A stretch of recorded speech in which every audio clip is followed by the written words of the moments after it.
अवाजी समातुन ताई radio voice of Sindh London.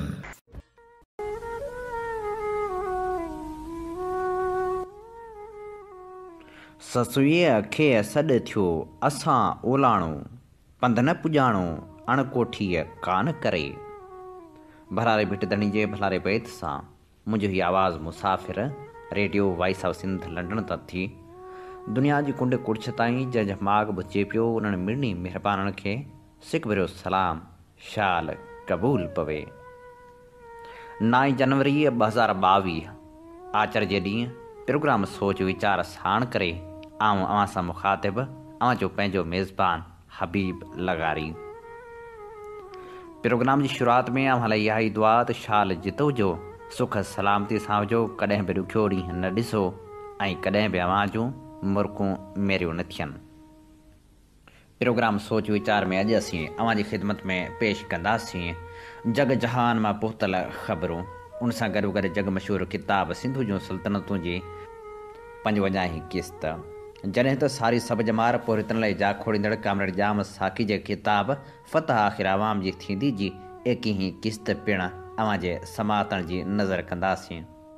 Programme में नामियारे इनकलाबी शाइर मुंशी इब्राहिम जी इनकलाबी शाइरी पिणु शामिल हूंदी, जॾहिं त ॾाहनि जा कोल बि असीं अवां जी ख़िदमत में पेश कंदासीं।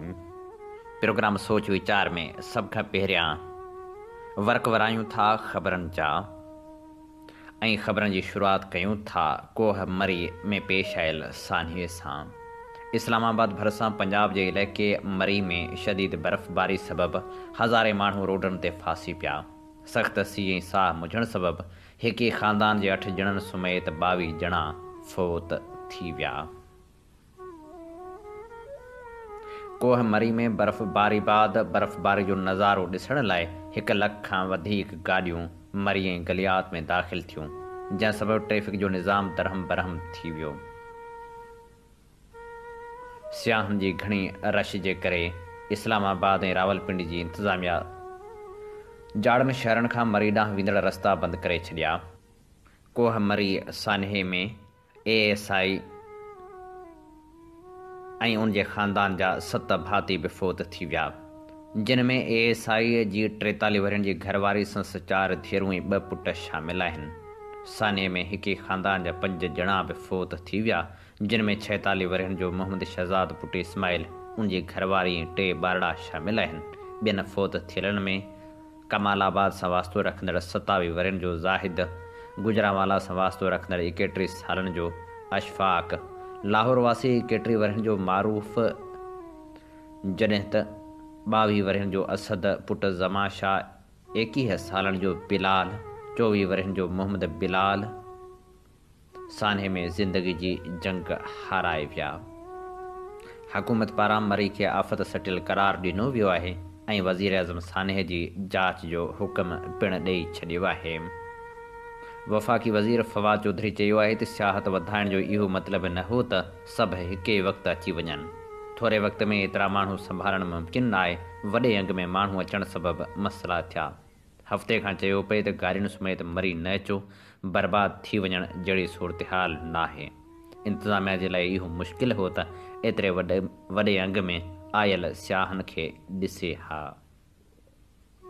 जॾहिं त ॿिए तरफ़ मरी में अहलकार सियाहनि जी मदद बदिरां सेल्फियूं ठाहींदा रहिया। मरी में पवंदड़ बर्फ़बारी 10 सालनि जो रिकॉर्ड पिणु टोड़े छॾियो। ॾहर की भरिसां पंजाब जे हदनि में भित किरण सबबि 6 ॿारड़ा ज़िंदगी जी जंग हाराए विया। सादिक़ाबाद भरिसां रहीमाबाद में रांदि कंदड़ मासूम ॿारनि मथां भित धमाके सां किरी पई। रेस्क्यू जे टीमनि ॿारनि खे बेहोशी वारी हालत में कढी इस्पताल पहुचायो, जॾहिं त 6 ॿारड़ा दम टोड़े विया। सीता रोड में पीपल्स मेडिकल कॉलेज नवाबशाह जी आख़िरी साल जी शागिर्दियाणी जो घर मां गोली लॻल लाश हथ कयो वियो। सीता रोड जे वार्ड 8 में पीपल्स मेडिकल कॉलेज जी शागिर्दियाणी डॉक्टर असमद ख़ालिद तूर बंदूक सां फायर करे मुबैना ख़ुदकशी करे छॾी। अहिड़े इतला ते पुलिस पहुची लाश तहवील में वरितो ऐं सीता सिहत मर्कज़ मां पोस्टमार्टम बाद मड़ वारसनि हवाले कयो वियो। जॾहिं त नौजवान नारे जो लाश घर पहुचण ते कोहराम मची वियो। नौजवान शागिर्दियाणी जे पीउ दुकानदार जमील अहमद लुड़क लाड़ींदे ॿुधायो त सीतावासी रिटायर्ड फ़ौजी शमन सोलंकी मुंहिंजी नियाणी जो कूड़ो निकाहनामो ठहिराए ब्लैकमेल कंदो हो ऐं पैसा घुरंदो हो, जंहिं सबबु गुज़िरियल 2 हफ़्तनि खां मुंहिंजी धीउ तमामु घणी परेशान हुई। धीउ ॿुधायो त मूंखे शमन सोलंकी तमामु घणो तंग करे थो, जंहिं ते असां दादू कोर्ट में वियासीं, जिते अदालत निकाहनामे खे कूड़ो करार ॾींदे हुकुम ॾिनो त निकाहनामे जे शाहिदनि ऐं दावा कंदड़ ते केस दाख़िल कयो वञे। अहिड़े हुकुम बाद फरियादी जमील ख़ालिद तूर जी फरियाद ते शमन सोलंकी, संस पुट फैज़ सोलंकी, शाहिद लखमीर सोलंकी, इमदाद जानी ऐं निकाह पढ़ाईंदड़ हाफ़िज़ इदरीस शर ते केस दाख़िल कयो वियो। मुंहिंजी धीअ ब्लैकमेलर खां तंग थी ज़िंदगी जो ॾीओ उछायो आहे। असां सां ज़ुल्म थियो आहे, इंसाफ़ ॾिनो वञे। डॉक्टर असमत तूर खे दरगाह रहमानी सरकार जे कब्रिस्तान में मिटी मां हवाले कयो वियो। होॾ सीता थाणे जे SHO मीडिया सां ॻाल्हाईंदे चयो त वाक़े जी जांच करियूं पिया। गोलार्ची जी पुलिस कार्रवाई करे लाहौर मां अगवा थियल ॿारड़े ज़ैनुल आबिदीन खे बाज़ियाब करायो आहे। पब्लिक स्कूल गडाब कराची में शागिर्दनि ऐं शागिर्दियाणियुनि जे बहितरीन मुस्तक़बिल लाइ कैरियर काउंसलिंग वर्कशॉप करायो वियो, जंहिंमें नाले वारे स्पीकर करमुल्लाह मेमण ऐं डॉक्टर मीर हसान मलकानी समेत स्कूल जे principal Mohammad Mashooq Baloch, academic coordinator LD Rajpar, Zakir Hussain HOD English department, Abdul Waheed house coordinator, उस्तादनि, शागिर्दनि ऐं शागिर्दियाणियुनि शिरकत कई। प्रोग्राम में आयल महिमाननि खे प्रिंसिपाल मोहम्मद माशूक बलोच भलीकार कंदे अजरकनि जा तोहफ़ा पिणु पेश कया। करमुल्लाह मेमण शागिर्दनि ऐं शागिर्दियाणियुनि खे मुखातिब थींदे चयो त अव्हां ख़ुशि नसीब आहियो जो स्कूल में पढ़ी रहिया आहियो, जेको हिकु मुकमल तालीमी तरबियती प्लेटफार्म आहे। हितां ई तव्हां मां केतिरा ई डॉक्टर, इंजीनियर, आर्किटेक्ट ऐं ॿियूं प्रोफेशनल नौकरियूं करे मुल्क जो नालो रोशन कंदा। डॉक्टर मीर हसन मलकानी पंहिंजे ख़्यालनि जो इज़हार कंदे चयो त ॿार मुस्तक़बिल जा मेमार हूंदा आहिनि। बहितरीन मुस्तक़बिल लाइ ॾींहं राति जी जदोजहद करणी पवंदी आहे। अव्हां जी नाकामी इहा न आहे त अव्हां हिकु सब्जेक्ट में फेल थी पिया आहियो, पर हक़ीक़त इहा आहे त अव्हांखे सिखण लाइ अञा वधीक मौक़ो मिलियो आहे। स्कूल जे प्रिंसिपाल मोहम्मद माशूक बलोच महिमाननि खे भलीकार कंदे पंहिंजे स्कूल जे उस्तादनि, शागिर्दनि जी बहितरीन कारकर्दगी जी तारीफ़ कई ऐं सभिनी जे बहितरीन मुस्तक़बिल लाइ हिकु उमेद जाॻाई। प्रोग्राम खां पहिरियां महिमाननि ॿूटा लॻाए स्कूल जी बहितरी लाइ दुआऊं घुरियूं।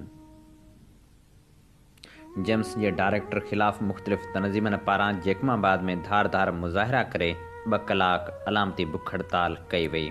शहर जे सियासी, समाजी, दीनी, वापारी यूनियन जे शहरी इतिहाद पारां 18 ॾींहं बि मुख़्तलिफ़ तनज़ीमनि एहतिजाजी मुज़ाहिरा करे DC ऑफिस जे साम्हूं धरणो हयो, जंहिंजे करे रोडनि जे चौधारी रोड ब्लॉक थी वियो ऐं ट्रैफ़िक मुअतल थी वई। शहरी इतिहाद जे सदर मोहम्मद अकरम अबड़ो जी अॻवानी में DC चौक ते 2 कलाक अलामती बुख हड़ताल जारी रही, जंहिंमें वॾे अंग में शहरियुनि, वापारियुनि ऐं कारकुननि शिरकत कई। उन मौक़े ते शहरी इतिहाद जे सदर Mohammad Akram Abro, general secretary doctor AG Ansari, JUI जे मौलाना अब्दुल जब्बार रिंद, मेराण सोशल जे अब्दुल हई सुमरो, BNP जे गुलाब जान मेंगल, सिटी फोरम जे इंजीनियर हमादुल्ला अंसारी, PMA जे doctor Khalid Hussain Bhagar, APG Mohammad Shaban Abro, national party जे मुख्तियार बलोच, GTI जे ताज महमूद अमरोटी, क़ौमी अवामी तहरीक जे चाकिर ख़ान जुणेजो ऐं ॿियनि वॾे अंग में शिरकत कई। उन मौक़े ते अॻवाननि ख़िताब कंदे चयो त जैकमाबाद जे वॾे इंस्टीट्यूट जे डायरेक्टर अब्दुल वाहिद ऐं ठेकेदार शाहिद शाह जे करप्शन ऐं नाअहली जे सबबि जेम्स तबाही जे किनारे ते पहुची चुकी आहे। उन्हनि ऐलान कयो त शहर जे तर्जीमनि जी जदोजहद डायरेक्टर खे हटाइण ऐं जेम्स में इमरजेंसी समेत तमामु शोबे जी बहाली ताईं जारी रहंदी। क़ौमी अवामी तहरीक जे सरबराह अयाद लतीफ़ पली जे कराची प्रेस क्लब में प्रेस कॉन्फ्रेंस कंदे चयो त पाकिस्तान जे मसइलनि जो हल हक़ीक़ी फिटरेशन में आहे। पाकिस्तान जो अवाम मर्कज़ियत, करप्शन ऐं इंतहा पसंदी जे करे अदम तहफ़ुज़ जो शिकार आहे। अवाम ते ज़बरदस्ती, मरकज़ियत ऐं ज़ुबान जी जबरी मुसलत करण ते बंगाली नाराज़ थिया। अयाज़ लतीफ़ अली जे वधीक चयो त जेके माण्हू सऊदी ऐं अमरीकी पॉलिसियुनि ते हलिया उहे हाणे ॾिसो रस्तो तब्दील करे विया आहिनि। सिंध गैस पैदा करे थी, पर सॼी सिंध में गैस जी लोड शेडिंग आहे। सिंध जे ज़राइत, मेरिट ऐं इदारा तबाह कया विया आहिनि। रोज़गार जा मौक़िया ख़तमु थी रहिया आहिनि। तालीम तबाह थी रही आहे। अयाज़ लतीफ़ अली जे चयो त IMF ऐं वर्ल्ड बैंक जे हुकुम ते मुल्क खे तबाह न कयो वञे। असां ॾींहों ॾींहुं वधीक कर्ज़दार थी रहिया आहियूं। पाकिस्तान जे ग़रीब माण्हुनि खे पत्थर जे दौर में ज़िंदगी गुज़ारण ते मजबूर कयो वियो आहे। ॻाढ़ो भरिसां घरू तकरार तां चाचे ॿिनि भाइटियुनि खे क़तल करे छॾियो। ॻोठ जुमो लालाणी में घरेलू तकरार तां चाचे बंदूक जा फायर करे 45 वरहनि जे गुल हसन ऐं 35 वरहनि जे अकबर लालाणी खे क़तल कयो। किंगरी जे कचेवर इलाइक़े में संगावती तकरार तां ॿिनि भाइरनि समेत 4 ॼणा क़तल थी विया। ॻोठ अली हसन खरोस में खरोस बिरादरी जे ॿिनि धुरियुनि विच में हलंदड़ पुराणे संगावती तकरार तां झेड़ो थी पियो। ॿिन्ही धुरियुनि हिक ॿिए ते हथियारनि जा मुंहं खोले छॾिया। शदीद फायरिंग सबबि इलाइक़ो जंग जो मैदान बणिजी वियो।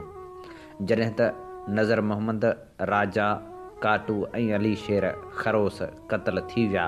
सिर्फ़ हिकु लाश पोस्टमार्टम लाइ इस्पताल आंदो वियो, जॾहिं त ॿियनि मारिजी वियल 3 ॼणनि जा लाश न मिली सघिया। सुप्रीम कोर्ट जे चीफ जस्टिस गुलज़ार अहमद चयो आहे त थरी अवाम जा बुनियादी इंसानी, क़ानूनी ऐं आइनी हक़ हड़प थियण न ॾींदासीं।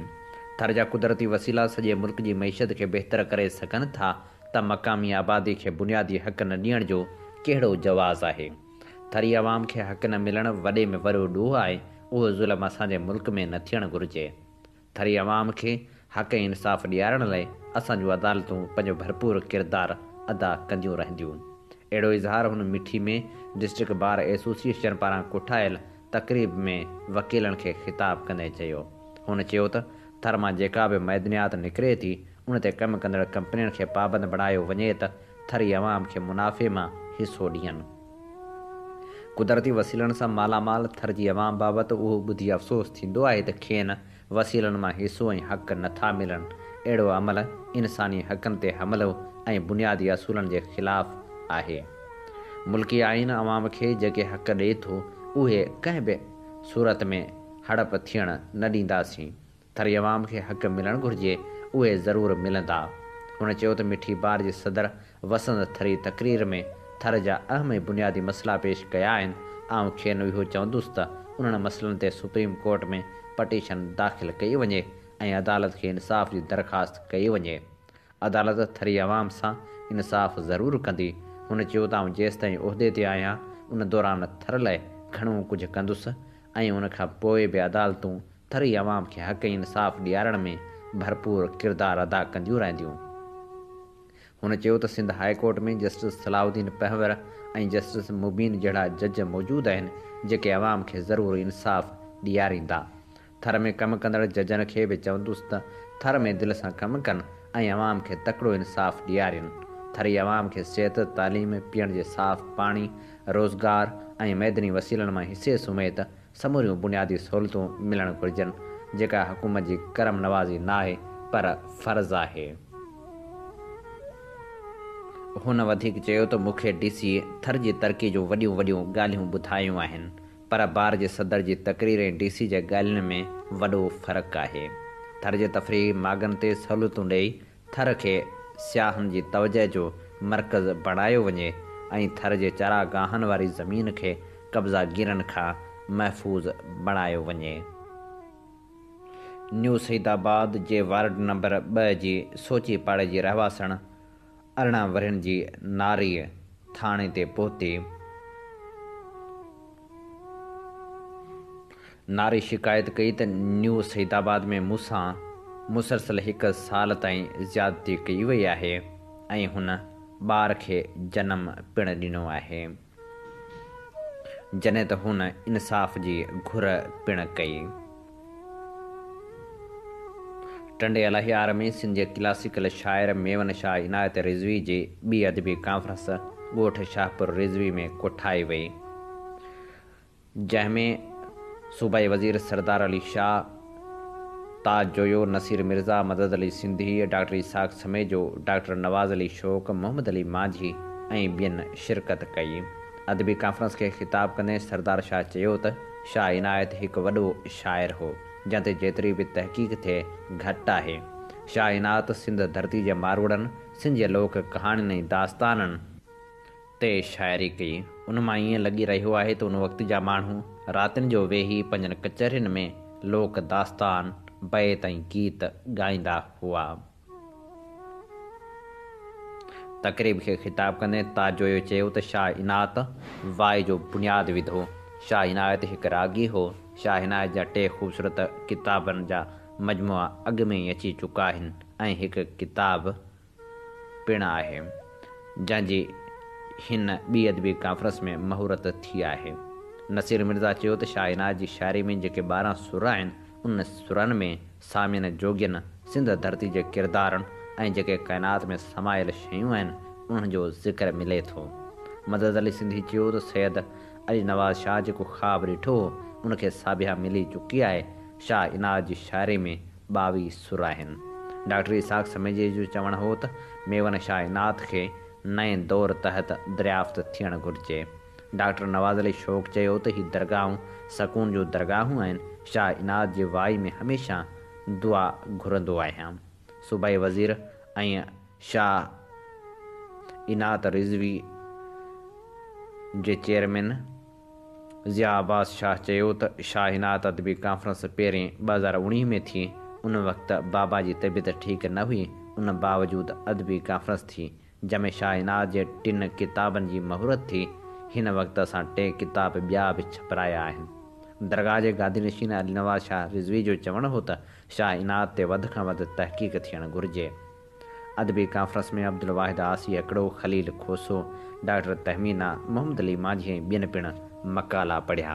उन मौक़े ते दरगाह ते चादर चाढ़ी वई।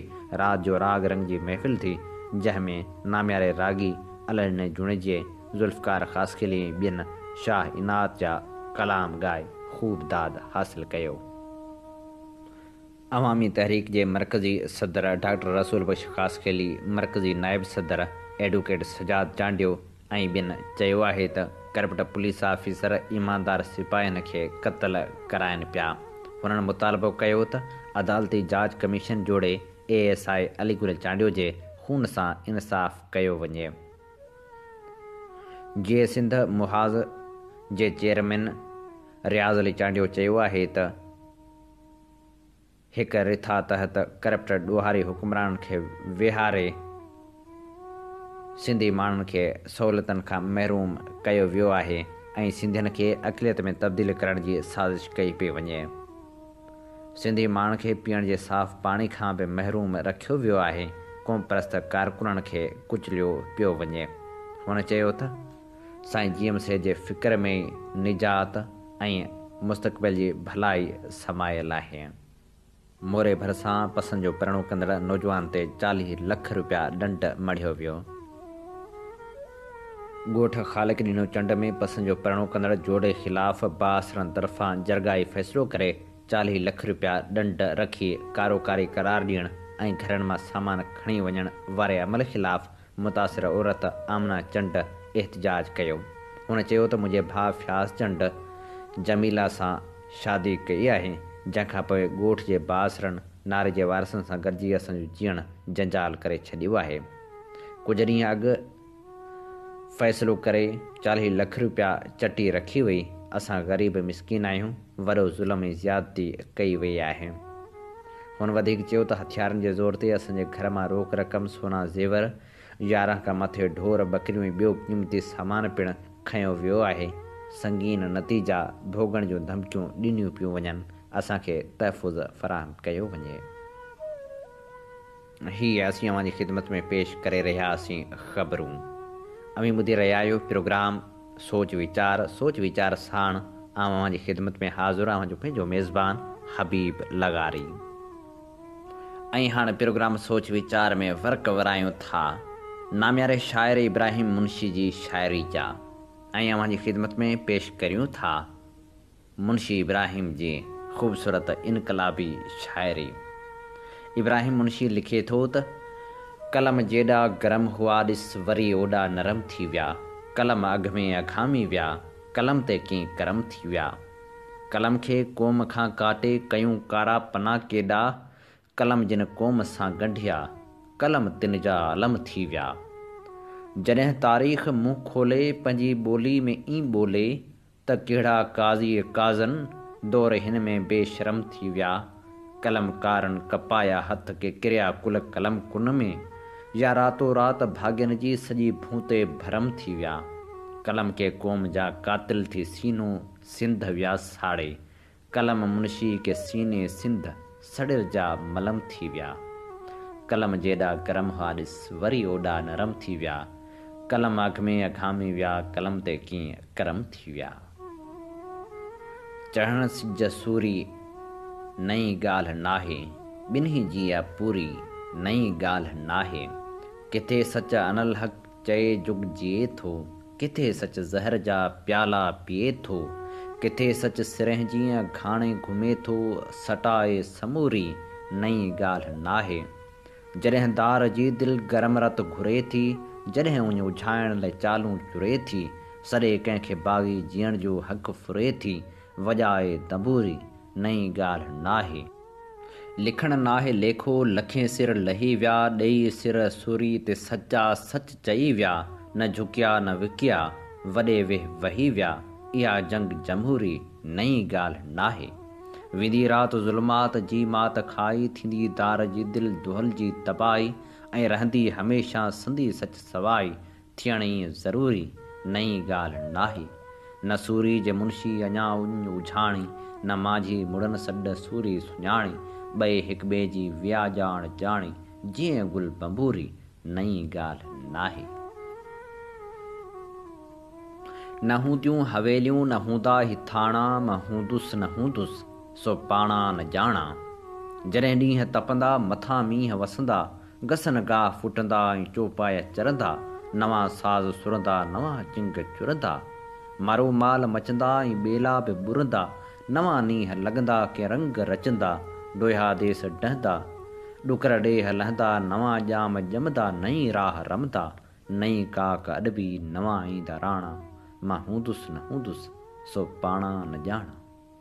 सगर साथ सॾबा ऐं मज़लूम गॾबा, नवां ॻाट अॾबा छुड़े छांग छॾबा, न ज़ालिम के रहंदा न मज़लूम मरंदा, सियारे न ठरंदा उन्हारे न ॿरंदा, न महकूम हाकिम न ज़ालिम बि बालिम, न कंहिं घर में मातम सुठियो सारो आलिम, न वांगी विगाणा न घोटनि ते खाणा, मां हूंदुसि न हूंदुसि सो पाणा न ॼाणा।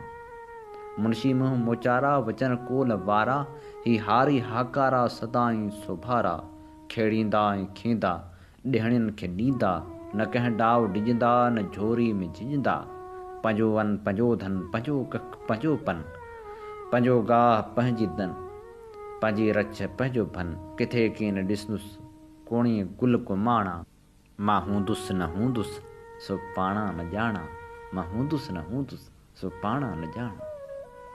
मुंहिंजी ॾात ॾुहारी पुठड़ा मुंहिंजी ॾात ॾुहारी, अरही अख जी आस हुए पर तुंहिंजी मिटी मोचारी, पुठड़ा मुंहिंजी ॾात ॾुहारी। तो जहिड़ा पुट कई मरनि था रोज़ हज़ारे रड़ंदे रड़ंदे, सीअ सियारे सड़ंदे सड़ंदे, काढ़नि में खे कढ़ंदे कढ़ंदे, कंहिंजी अख मां कीअं ॾिसां थो ॻोढ़ो हिकिड़ो कॾहिं बि कढ़ंदे, कंहिंजे कंहिंजे लाइ रोए मुंहिंजी दिलि दुखियारी, पुठड़ा मुंहिंजी ॾात ॾुहारी। मुंहुं ॾेखारे पोइ त मरी हा, चइनि भेनरनि भूंगर भाव, खूनी चंबा विया छोड़े कंहिंखे पेई कल न काय, मूंखां मुंहिंजे चंड खसण में वेरी तोखे वरजायो छा, दर्दन मारियल दिलनि में तो केॾी आग उभारी, पुठड़ा मुंहिंजी ॾात ॾुहारी, पुठड़ा मुंहिंजी ॾात ॾुहारी।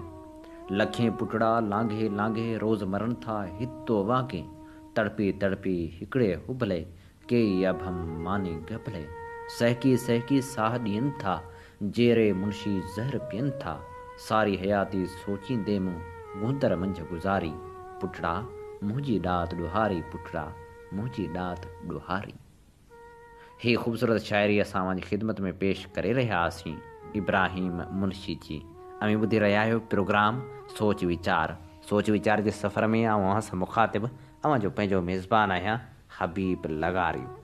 सुजागी जे हिन सफ़र में असांखे अवां जे साथ ऐं सहकार जी ज़रूरत आहे। अचो शऊर जे हिन सफ़र में असां सां हमक़दम बणिजो त जीअं सुजागी वारो ही सफ़र अञा बि सघारो बणिजी सघे। असीं पंहिंजा प्रोग्राम यूट्यूब ऐं फेसबुक ते बि रखंदा आहियूं। फेसबुक या वरी यूट्यूब ते सर्च करियो radio voice of Sindh London. ऐं असांजा प्रोग्राम पाण बि ॿुधो ऐं पंहिंजनि दोस्तनि खे बि ज़रूरु ॿुधायो त जीअं शौर भरियो ही आवाज़ झरझंग ताईं पहुची सघे।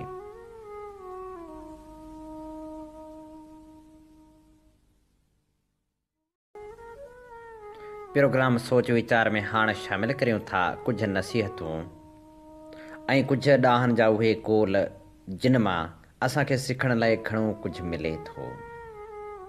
अमल खां सवाइ दुआ हिकु अहिड़ो जिस्म आहे जंहिंमें रूह नाहे ऐं जॾहिं जिस्म मां रूह निकिरी वञे त उनजी हैसियत लाश जहिड़ी हूंदी आहे जो कंहिं बि कम जो नाहे रहंदो। ज़ुबान जी पुकार ज़ाया थी सघे थी पर अमलनि जी सदा कॾहिं जवाब वठण बग़ैर नथी रहे। अज़ीम इंसान ॻाल्हाइण में घटि पर अमल में तेज़ हूंदा आहिनि। ग़लती करणु इंसान जी फितरत में शामिल आहे ऐं माफ़ करणु मलकूती अमल आहे। दिलनि खे फतह करण लाइ तलवार जी न पर अमल जी ज़रूरत हूंदी आहे। हर अमल जे अंदरि उन जो अंजाम ईअं लिकियलु हूंदो आहे जीअं कंहिं ॿिज में को वणु। सच खे मरोड़े जिथे धरती ते उछलाए फिटो करियो पर हिकु न हिकु ॾींहुं ज़रूरु उथी बीहंदो। अजाई बेहूदी गुफ़्तगू न करियो छो त उन्ही जे करे इंसानु ख़सीस लिखिजे थो।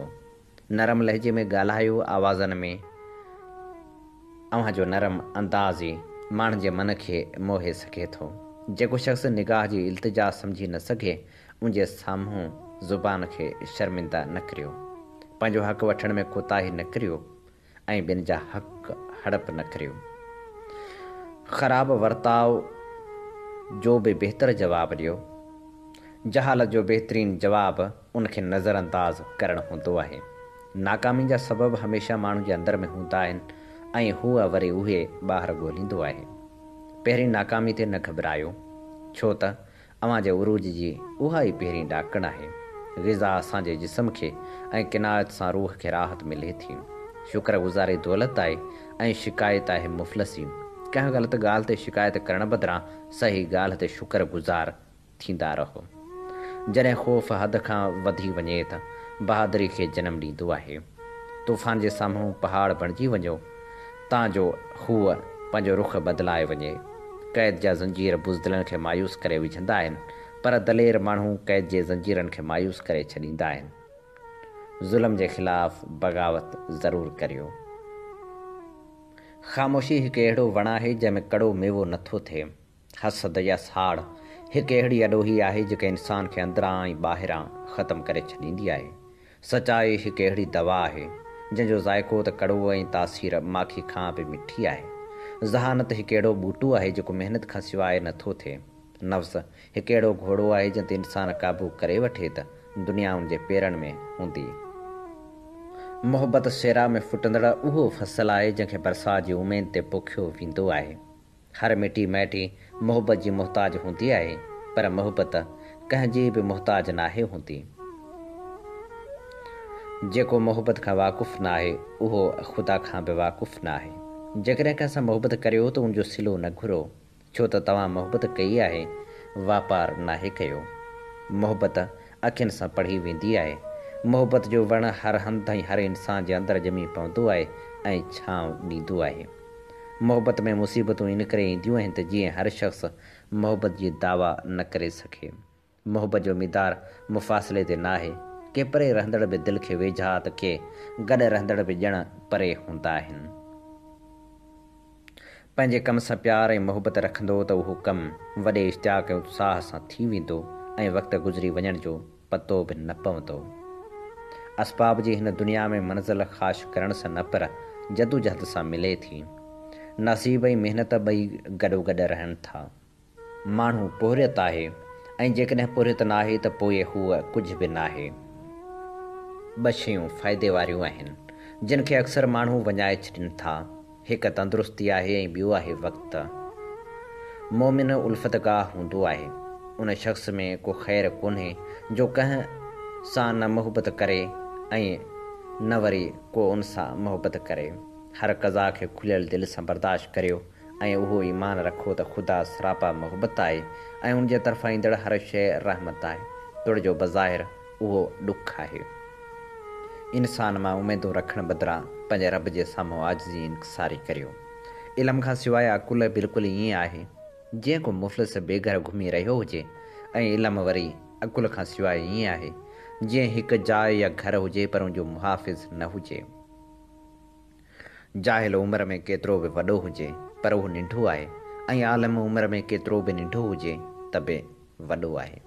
माण्हू मुताले सां बेदार थिए थो, ॻाल्हाइण ॿोल्हाइण सां सुलझणाइप सिखे थो ऐं लिखण सां वरी शख़्सियत उभरे थी। ज़रूरत मां ख़्वाहिश, ख़्वाहिश मां कोशिश, कोशिश मां कामयाबी ऐं कामयाबी मां नतीजो पैदा थींदो आहे। सघई जज़्बात खां सब्र ऐं वक़्तु वधीक ताक़तवर आहिनि।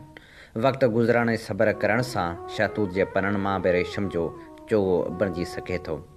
कंहिं कम खे अधूरो छॾे ॿिए वक़्तु पूरो करण जी उमेदु रखणु ख़तरनाक ग़लती आहे।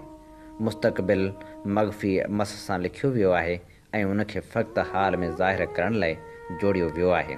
दुनिया में सिर्फ़ु 2 जॻहियूं अहिड़ियूं आहिनि जिते वक़्त जी अहमियत कम खां वधीक आहे। हिकु स्कूल, ॿियो जेल। कंहिंजूं ख़ूबियूं बयानु करण में पंहिंजो वक़्तु ज़ाया न करियो, उहे ख़ूबियूं पाण में पैदा करण जी कोशिशि करियो। वक़्तु दौलत वांगुरु आहे जंहिंखे वञाइण वाजिबु न आहे। यादि रखो, तव्हां दौलत कमाए सघो था पर वक़्त में इज़ाफ़ो करे नथा सघो। फ़िकर हिकु साफ़ सुथरो आईनो आहे। जहालत हर कम में फ़साद विझंदी आहे। जिस्मानी ख़्वाहिशूं जाहिलनि खे पंहिंजो ग़ुलाम बणाईंदियूं आहिनि। अमल नियतनि जो समर आहे। नेकी कॾहिं बि फ़ना नाहे थींदी। सखावत ऐबनि जो परदो आहे। बरतरी अहसान सां थींदी आहे। तकबुर नादानी जो सरचश्मो आहे। साड़ करण वारो कॾहिं बि सिहत नाहे ठाहे सघंदो। ज़ख़ीरो करणु बदकारनि जी फितरत आहे। इबरत पाक दामनी खे जनमु ॾींदी आहे।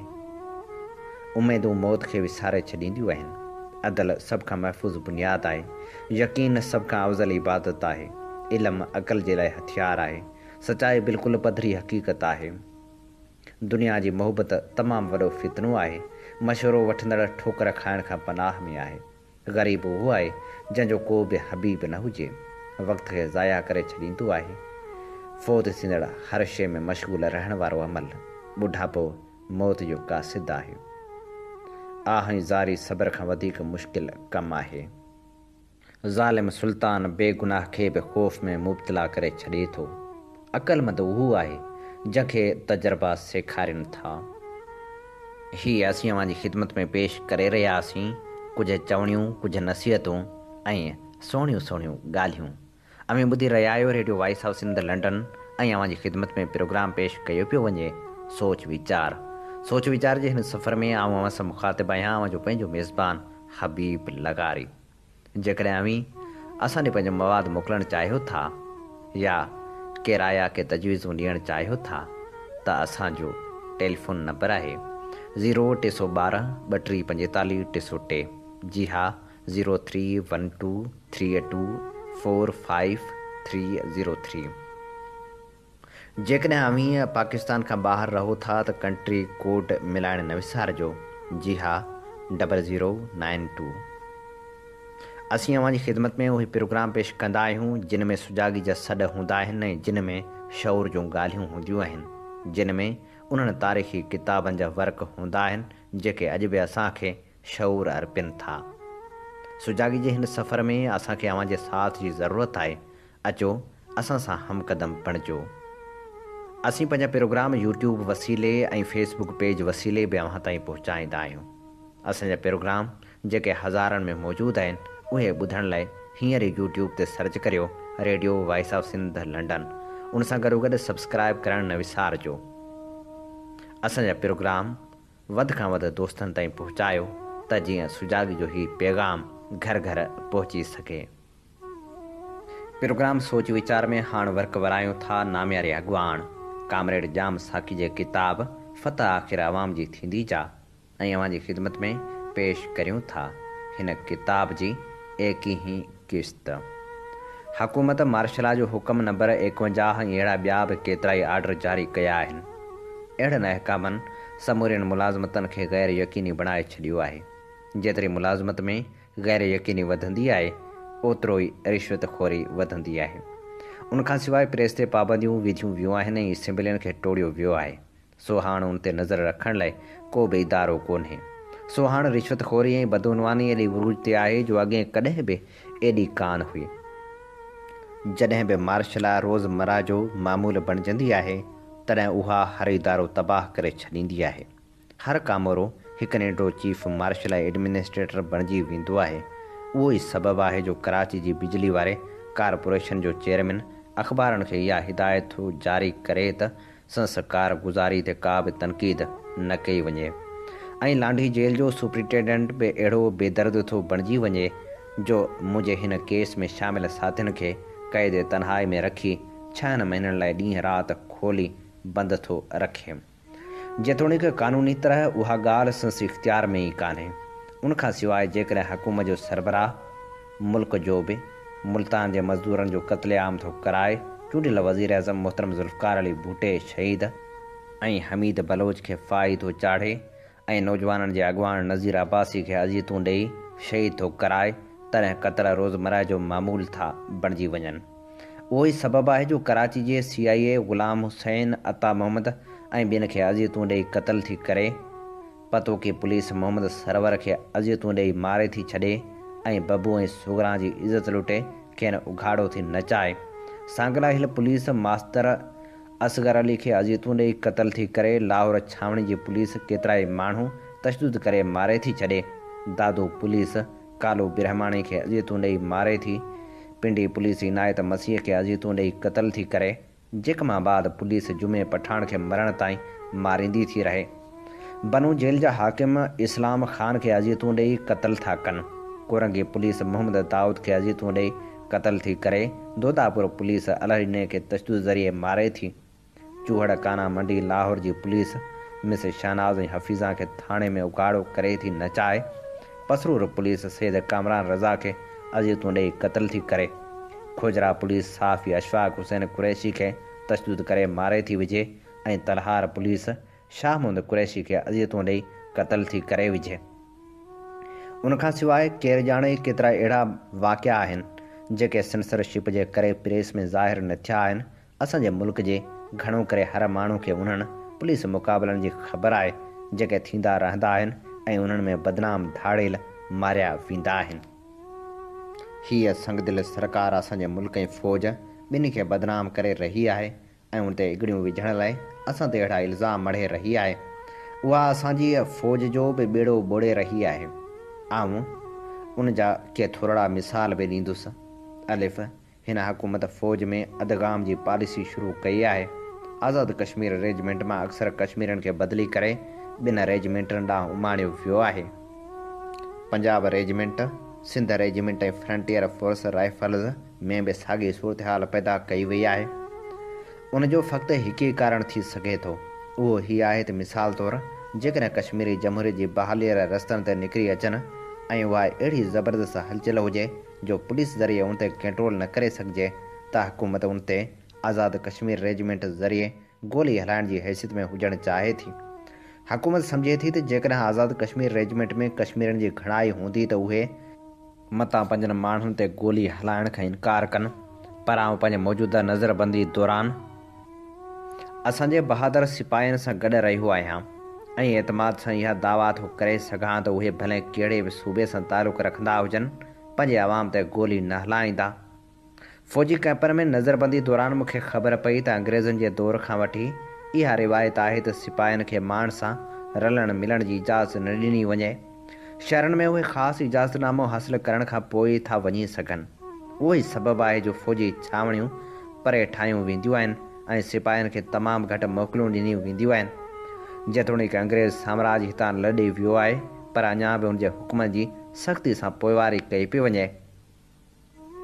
फ़ौज में नौकरी वारियूं हालतूं लाज़मी भर्ती खां कंहिं बि सूरत में घटि न आहिनि। जेकॾहिं को हिकु भेरो शामिल थिए थो त पोइ लाज़मी 15 साल पूरा करण खां पोइ जान छुटंदसि। फ़ौज में ऑफिसर भर्ती करण लाइ अंग्रेज़ साम्राजनि जी हिकु ख़ासि पॉलिसी हुई। उहे ऑफिसर रुगो मथे तबक़नि मां भर्ती कंदा हुआ जेके घणो करे हुननि सां वफ़ादार हुआ या त वरी फ़ौज में मौजूदु का ऑफिसर जी माइटी या सिफ़ारिश जी ज़रूरत हुई। उहा बेहुदा पॉलिसी अञा बि बरक़रार आहे ऐं ज़ाती तरह के अहिड़ा हमरा सुञाणा जिनखे ऑफिसरी में उन करे कोन खयो वियो जो या त उहे सिपाही हुआ या वरी मुआशरे जी अणहूंद वारनि तबक़नि जो औलाद हुआ। फ़ौज में हिकु ॿियो बि रिवाजु आहे जंहिंखे फटिंग यानी थकाइण सॾियो वेंदो आहे। हिन मूजिबि सिपाहियुनि खे समूरो वक़्तु जिस्मानी पोहरे में रुधल रखियो वेंदो आहे त जीअं खेनि पंहिंजी ज़िंदगी जे बारे में सोचण जी फ़ुर्सत ई न मिले। सरकार सम्झे थी त जेकॾहिं सिपाहियुनि सोचणु शुरू कयो त उहा घड़ी घड़ी मार्शल न लॻाए सघंदी। फ़ौज खे सियासत में मुलविस करे हुकूमत फ़ौजी जासूसी खाते खे बि बर्बादु करे रही आहे। मार्शल जे करे फ़ौजी जासूसी खाते में आम तरह ऐं बॉर्डर वारनि इलाइक़नि में ख़ासि तरह उहा नौकरी काफ़ी सणभी बणिजी वई आहे। उन करे घणा ऑफिसर उन तां पाण में अटकियल आहिनि। कंहिं ॾींहुं FIU वारा कंहिं अहिड़े ॻोठ खे था क़ाबू कनि जंहिंजो ISI सां तालुक़ु आहे जो खेनि ISI जे ऑफिसरनि खे तंग करणो आहे। पोइ वरी ISI वारा प्लान करण लाइ अहिड़ा माण्हू था ॿधनि जेके FIU सां वास्तेदार आहिनि। मूंखे हैदराबाद जी ख़ासि फ़ौजी अदालत जी ॾिनल 10 साल सज़ा सरकारी तरह अक्टूबर 1981 में ॿुधाई वई। फ़ौजी कानूननि मुताबिक़ अहिड़ो फ़ैसिलो तेसीं राज़ सम्झो वेंदो आहे ऐं रुगो वास्तेदार अमलदारनि खे ख़बर हूंदी आहे जेसीं उहो मुलज़म खे ॿुधायो न वञे। पर BBC उन 10 सालनि जो ऐलान मार्च 1981 में करे चुकी हुई। उन मां ई उहो साबित आहे त उहो फ़ैसिलो वाशिंगटन में वरितो वियो ऐं उन जे इस्लामाबाद पहुचण खां अॻु BBC खे पतो पइजी वियो हो। जेकॾहिं मुल्क जे आला अदालतनि खे को इख़्तियार हुजे हा त उहो फ़ैसिलो रुगो हिन बुनियाद ते ई ग़ैर क़ानूनी ॾिनो वञे हा त लाॻापियल माण्हुनि कोर्ट जे मेंबरनि मार्शल एडमिनिस्ट्रेटर ऐं चीफ मार्शल एडमिनिस्ट्रेटर खां सवाइ ॿियनि ग़ैर वास्तेदार माण्हुनि खे बि उन जी ख़बर हुई। उन मां ई इहो साबित आहे त उहा साज़िश हुई। मूंखे खुफ़िया अज़ियतगाह जे चङ मुड़सी जी अॻु में ई ख़बर हुई। उन करे मूं हैदराबाद वारी ख़ासि फ़ौजी अदालत ॾों पंहिंजे बयान में चयो हो जेकॾहिं फ़ौजी जासूसी खाते जी सियासत में मुदाख़लत जारी रही त जल्दी उहे आदमखोर बणिजी वेंदा। उहो बयानु 29 जून 1980 ते ॾिनो हुउमि ऐं नज़ीर अब्बासी शहीद खे 9 अगस्त ते फ़ौजी कैंप में अज़ियतूं ॾेई शहीद कयो वियो। जीअं त हाणे जग खे ख़बर पइजी चुकी आहे उन करे कातिलनि जे हिन टोले असांजी फ़ौज खे ख़्वार ख़राबु कयो आहे। उन करे आऊं हीउ मुतालबो थो करियां त नज़ीर अब्बासी शहीद जे कातिलनि खे मुनसिफ़ाणे मुक़दमे लाइ पाकिस्तान जी अवाम जे हवाले कयो वञे। असीं इहा पक था ॾियारियूं त असीं उहो केस सिविल कोर्ट में मुल्क जे आम क़ानून मुताबिक़ हलाईंदासीं। असीं उहा बि पक था ॾियारियूं त असीं तारा मसीह जहिड़नि निढड़नि मुलज़मनि जो वार बि विंगो न कंदासीं। असल ॾोहारियुनि सां हिसाब किताब कंदासूं। जेसिताईं हिन केस जो तालुक़ु आहे उन में का बि नई ॻाल्हि कान्हे। हर उहा साम्राजी छाड़ती हुकूमत जेका वॾनि सरमाएदारनि वॾनि वॾेरनि ऐं सीनियर जनरलनि सां भाङे वहिंवार हूंदी उहा कम्युनिस्टनि ऐं ॿियनि मुहबे वतननि ख़िलाफ़ अहिड़ा केस क़ाइमु कंदी रहंदी त मतां उहे संदन पुछड़नि इरादनि खे नाकाम बणाए विझनि। हिन कोर्ट जे फ़ैसिले जी तस्दीक उन्ही सीनियर जनरलनि खे करणी आहे जेके असांजा अहिड़ा वेरी आहिनि जो उन्हनि 26 जनवरी 1982 ते अख़बारनि खे इहो हुकुम ॾिनो हो त उहे हिन केस जूं ख़बरूं शाया न कनि ऐं मुंहिंजो नालो त कंहिं बि सूरत में अख़बार में न अचे। हिन कोर्ट खे क़ाइमु करण वारा मार्शल एडमिनिस्ट्रेटर जनरल अब्बासी ऐं चीफ मार्शल एडमिनिस्ट्रेटर ऐं commander in chief general Zia ॿई असांजे नौजवाननि जे अॻुवाण नज़ीर अब्बासी शहीद जे क़त्ल जे केस जी FIR में मुलज़िम आहिनि। उनखां सवाइ लेटर नंबर 1 अगस्त 1980 में जनरल ज़िया मूंखे ऐं हिन केस में शामिल मुंहिंजे दोस्तनि खे केस खां अॻे ॾुहारी छॾे चुको आहे, सो असीं कहिड़े इंसाफ़ जी उमेद था रखी सघूं जॾहिं हुनखे फ़ैसिले जी तस्दीक करणी आहे। मूंखे ख़बर आहे त हिन कोर्ट जे नाले में ॾिनल वॾनि टोपलनि जे फ़ैसिले ख़िलाफ़ पाकिस्तान जी सुप्रीम कोर्ट में बि अपील नथी करे सघिजे, पर ख़ैर असीं हुनखां बि वॾी अदालत यानी पाकिस्तान जे अवाम खे अपील करे रहिया आहियूं। उन अदालत में असांजे मादरे वतन जा सभु मुहिब वतन माण्हू गॾियल तौरु जज आहिनि। मूंखे पक आहे त उहो ॾींहुं परे न आहे जॾहिं उहे मादरे वतन खे साम्राजनि ऐं उन जे छाड़तनि खां आज़ादु कराए वठंदा। साईं, उहा कोर्ट असां ते एतिरी नामहिरबान रही आहे जो हुन असांजे बचाव जे शाहिदनि जी लिस्ट खे महदूद करे छॾियो आहे, जेतोणीकि ख़ुदि फ़ौजी कानून मुताबिक़ बि उनखे अहिड़ो को इख़्तियार कोन्हे। शायदि हिन कोर्ट उन करे ईअं कयो आहे जो मथसि उन्हनि बुज़दिल ज़ालिमनि जो दबाव आहे, जिन हिन कोर्ट खे अंधा मंडा इख़्तियार ई उन करे ॾिना आहिनि त जीअं असांजे बदनसीब मुल्क में मौजूदु फ़ौजी इंसाफ़ खां बि असांखे महरूम रखियो वञे। साईं, ही सियासी केस आहे। ख़ुदि सरकारी वकील बि असांखे इख़लाक़ी ॾुहारी ठहिराइण खां केॿायो आहे।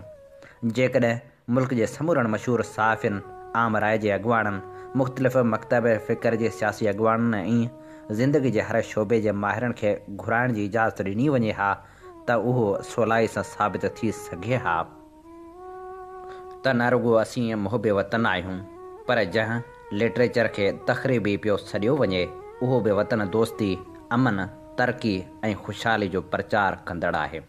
बहरहाल शायदि ही केस हाणे पूरो थियण ते आहे ऐं हिन कोर्ट खे नेठि को नाख़ुशगवार फ़ैसिलो ॿुधाइणो आहे।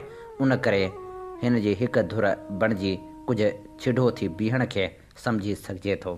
पर साईं, आउं अव्हांखे यादि ॾियारणु थो चाहियां त जेतोणीकि मुल्क जूं आला अदालतूं बि दबाव हेठि फ़ैसिला ॾींदियूं रहियूं आहिनि, पर पोइ बि उन्हनि खे हुकूमत बदिलजण खां पोइ तलाफ़ी करण जो मौक़ो मिली वेंदो आहे, पर फ़ौजी कोर्टनि खे अहिड़ो मौक़ो वरी न मिलंदो आहे।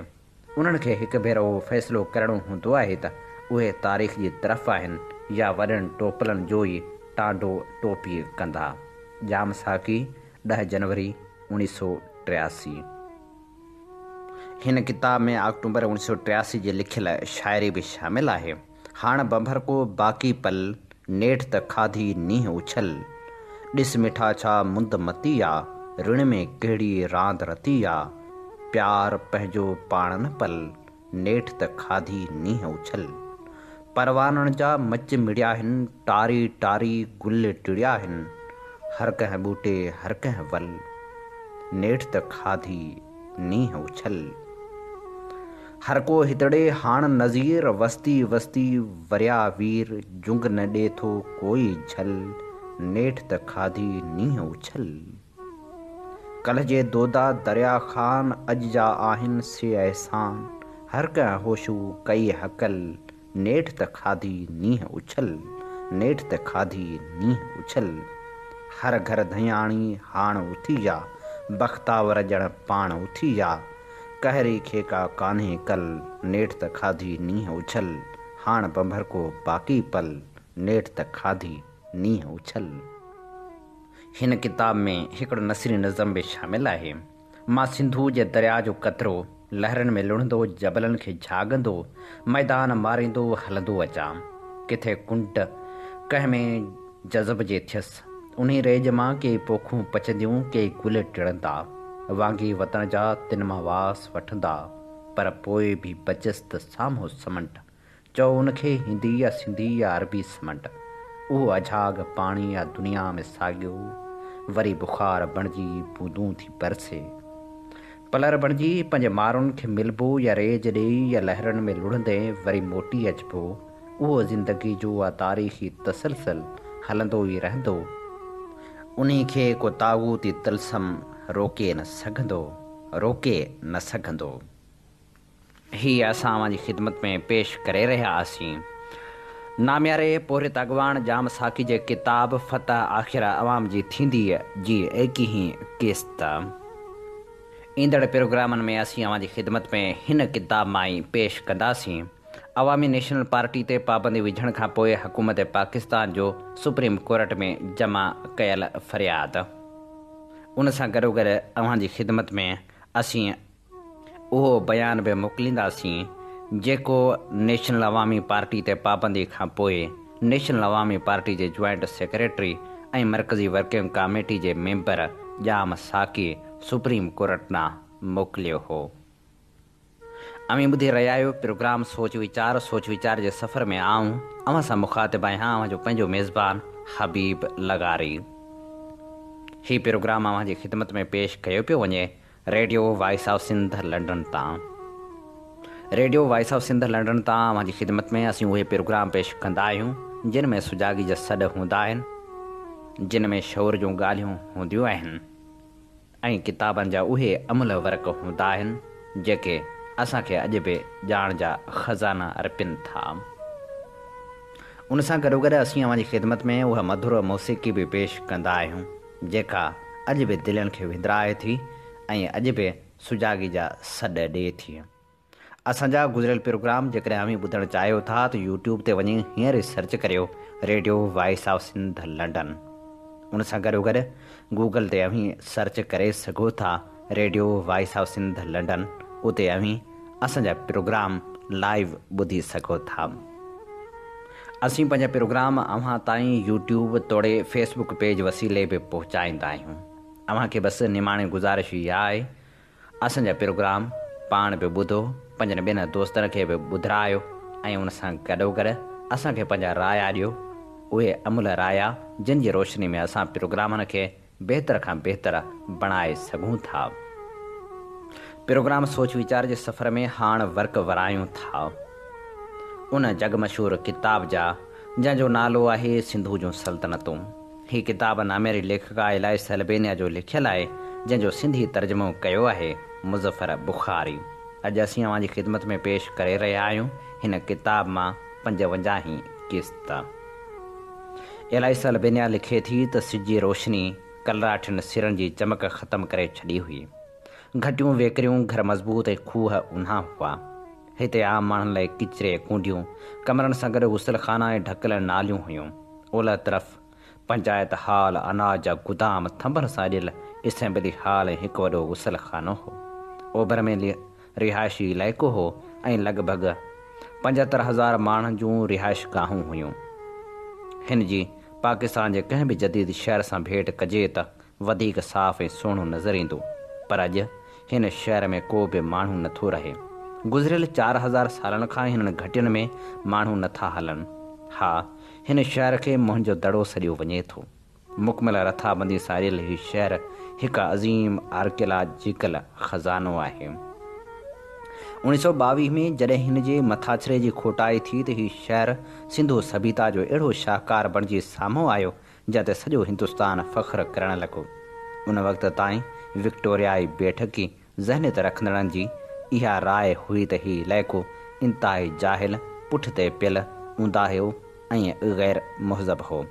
बस सिकंदर आज़म अची हिते रोशनी पखेड़ी।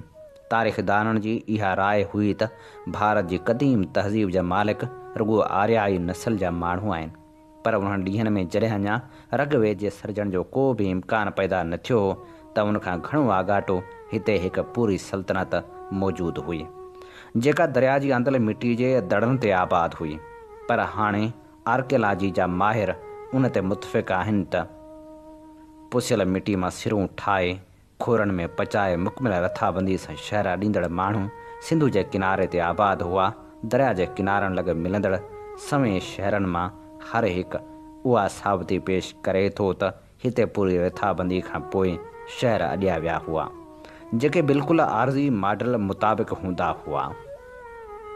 हीअ हिकु वसी सल्तनत हुई। दरिया जी ताक़त इस्तेमालु करे अनाज उपाइण जी सघ रखंदड़ हुई। मुकमल शहरी मुआशिरो मौजूदु हो ऐं ॾूर पार जे मुल्कनि सां वापार बि हलंदो हो। हिन शहर जी खोटाई मां काफ़ी शयूं हथ आयूं आहिनि जिन में अहिड़ियूं मोहरूं बि आहिनि जिन ते ॿेड़ियूं ऐं ॿियूं शयूं उकरियल आहिनि। हिकु नाचणी जो मुजसमो बि मिलियो आहे ऐं संदल ऐं गुलाब जी ख़ुशबूदार काठ मां तयारु कयल ताबूत मिलिया आहिनि। सिंधु जा शहर नीम सनती हुआ ऐं मिटी मां वॾे तइदाद में बर्तन ठाहिण ऐं विकिरो करणु ॼाणंदा हुआ। पथर जा तोरा माण ऐं टामे जा मोती बि ठाहे सघंदा हुआ। हुननि जो मेसोपोटेमिया सां वॾो वापारु हलंदो हो। दरिया जो पाणी ज़रायत लाइ इस्तेमालु करे कपह उपाईंदा हुआ। अफ़गानिस्तान मां आंदल पथर घड़े विकिणंदा हुआ। अरबी समुंड मां कोड आणींदा हुआ। मच्छर डंड मां मच्छी मारींदा हुआ ऐं हिमालय खां संदल जो काठ आणींदा हुआ। हिननि मिस्र जे माण्हुनि वांगुरु अहराम, मेसोपोटेमिया वांगुरु मंदर ऐं मोबद न ॾिया ऐं अहिड़ो को बि यादगार न जोड़ियो जेको बादशाह सां तालुक़ु रखंदो हुजे, पर उन जे बजाए हिननि शहरी मुआशिरे जी तइमीर कई। अवाम लाइ गुसल खाना ठहिराया ऐं अनाज लाइ गुदाम अॾिया। हीउ शहर उन वक़्तु लधो वियो जॾहिं यूरोप पहिरीं महाभारी लड़ाई जा ज़ख़्म चटे रहियो हो ऐं हिन शहर मां को बि ज़ेवर हथ न आयो हो। तंहिं करे उन जी सभ खां घणी तारीफ़ थियणु लॻी हुई। आर्यन खां अॻु वारे दौर जी वज़ाहत कंदे chief archaeologist sir John Marshall 1931 में लिखियो हो। उन वक़्तु जॾहिं अञा आर्यन जो कंहिं नालो बि न ॿुधो हो त उन्हनि ॾींहनि में सिंध ऐं पंजाब में हिकु अहिड़ी तहज़ीब पंहिंजे पूरे ओज ते हुई जेका निज संदन पंहिंजी हुई। उन वक़्तु बेठकियत ख़िलाफ़ मज़ाहिमत कंदड़ आज़ादी पसंदनि बि उन तहज़ीब ते फ़ख़्रु ज़ाहिर कयो। हीअ तहज़ीब किथां ॿाहिरां न आई हुई, पर हिते जे रहवासियुनि जी ज़हानत जो नतीजो हुई। उन दौर में जॾहिं अंग्रेज़ या पथर वारे दौर में हुआ त उन वक़्तु हीअ वादी आला शहरी सहूलियतुनि वारी जदीद शहरी तहज़ीब जी मालिक हुई। जवाहरलाल नेहरू जेको पोइ भारत जो वज़ीर अज़म थियो, हू बि मुअनि जे दड़े ते आयो हो ऐं अंग्रेज़नि जॾहिं खेसि क़ैद कयो त हिन जेल में पंहिंजूं यादगिरियूं लिखियूं। हुन लिखियो, 5000 साल पुराणी उन क़दीम तहज़ीब मूंखे नई रोशनी ॾिनी आहे ऐं उन जे करे मुंहिंजे मथां हाल जो दबाव घटिजी वियो आहे।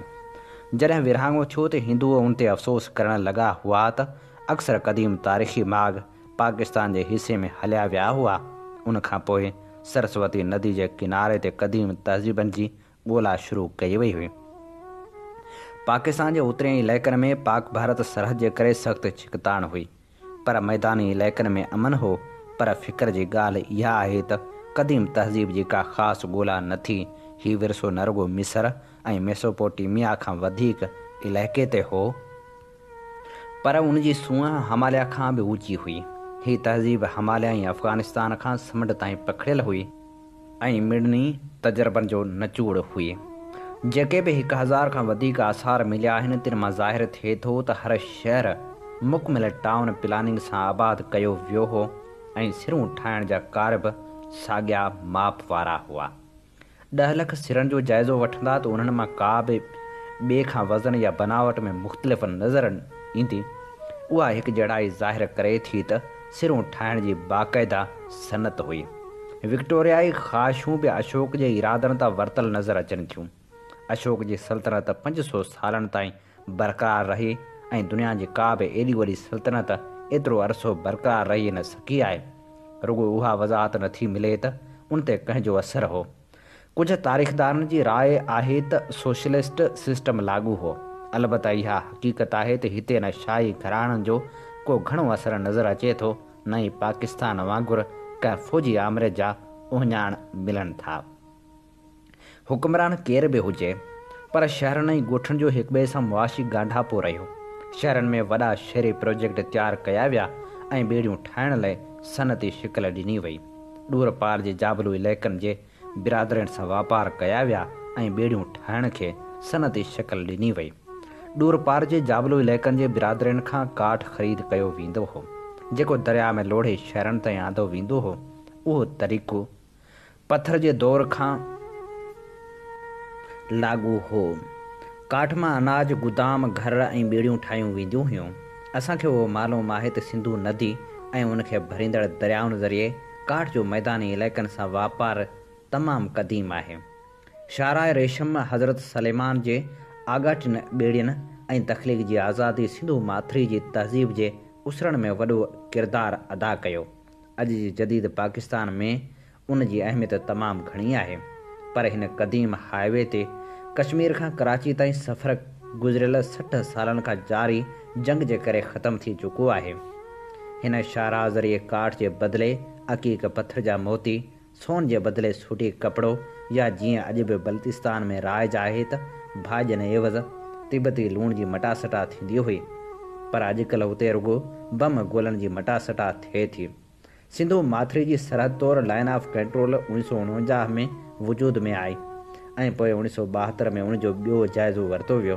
उन सॼी सरहद ते उत्तर में ग्लेशियरनि ताईं पाकिस्तानी फ़ौजूं, बटालियनूं ऐं बंदूकूं नज़र अचनि थियूं। हितां हथियारबंद जथा कश्मीर उमाणिया वञनि था, उन मुल्क में उमाणिया वञनि था जंहिं ज़मरद जो मुल्क चयो वञे थो, ऐं पाकिस्तान उनखे वालारियल कश्मीर चवे थो। कश्मीर जी लड़ाई खे हिंदुस्तानी सेक्युलरिज़म ऐं पाकिस्तानी इस्लाम विच में जंग बि चयो वञे थो। हिकु सबबु जहलम नदी बि आहे ऐं सॼी जंग उन ते मुकमिल कब्ज़ो करण लाइ आहे। 20वीं सदी जी पुॼाणी ताईं पाकिस्तान ऐं भारत जे शहरनि लाइ अच वञ जा रस्ता बि बंदि थी चुका आहिनि। जॾहिं हिननि इलाइक़नि जे रहवासियुनि जा हज़ारे सालनि खां न रुॻो हिक ॿिए सां लाॻापा रहिया आहिनि, पर हिक ॿिए जी सक़ाफ़त ऐं ॿोली जो बि मथनि असरु रहियो आहे।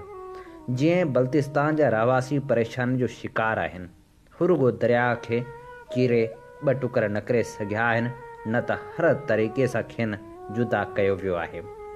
हुननि जा पंहिंजनि मिटनि माइटनि सां लाॻापा ख़तमु थी चुका आहिनि, छाकाणि त सरहद पार करण जी सूरत में खेनि भारती बमबार जो शिकार थियणो पवे थो।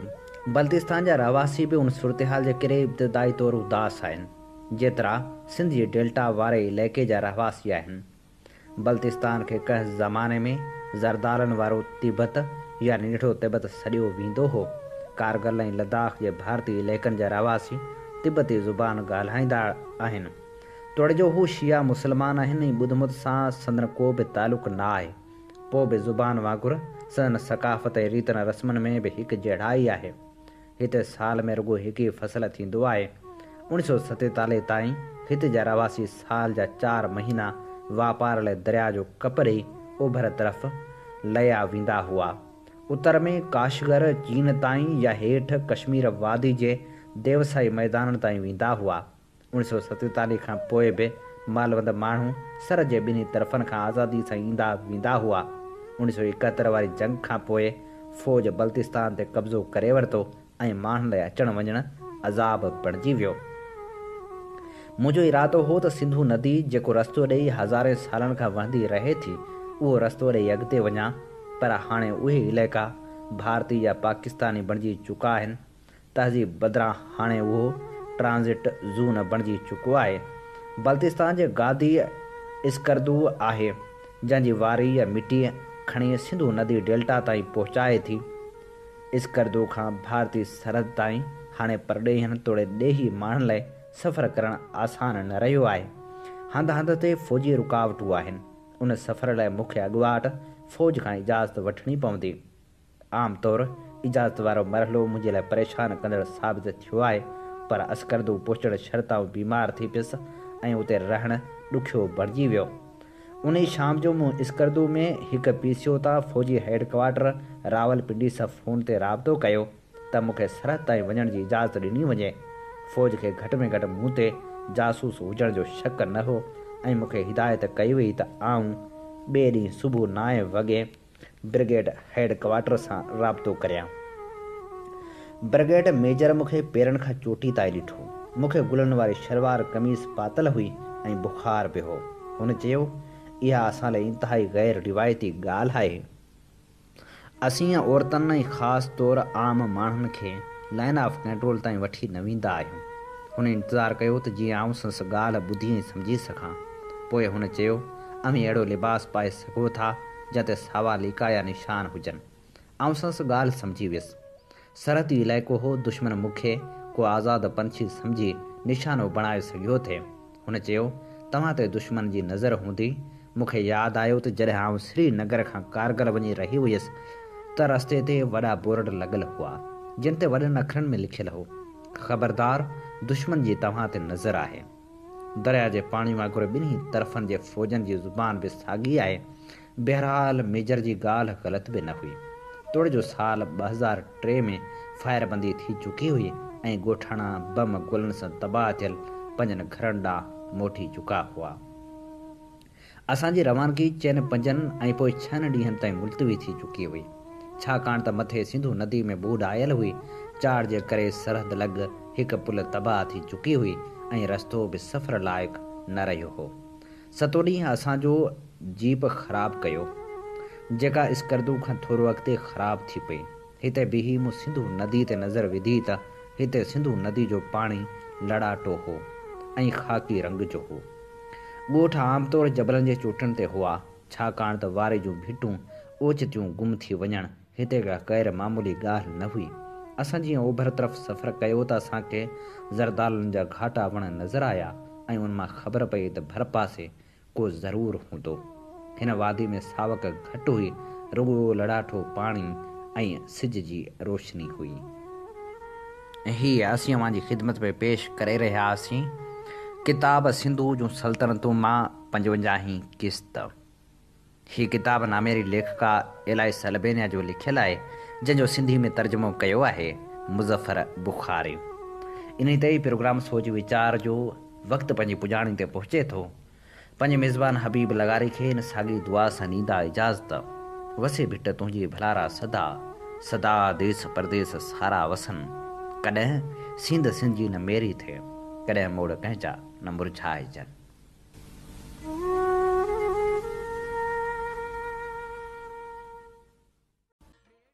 सिंधु मुंहिंजी अमा सूह तुंहिंजी मथां छा लिखी, छा लिखां छा लिखी छा लिखां। सिंधु मुंहिंजी अमा दुनिया जा सिंधियो हिक मुठ थी सिंध बचायो। सिंधु मुंहिंजी अमा सूह तुंहिंजी मथां छा लिखी, छा लिखां। सिंध जो क़ौमी आवाज़ radio voice of Sindh London.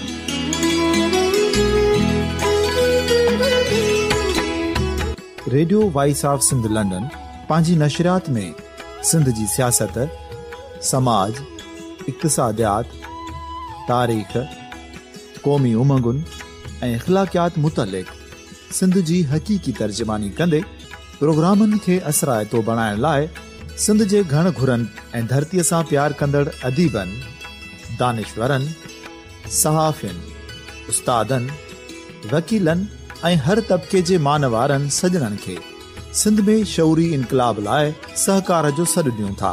अचो त गॾिजी सूफ़ियुनि ऐं संतनि वारी सिंध जो ओज हिकु मुठ थी वरी वापसि आणण वारे सफ़र जा साथारी बणिजऊं।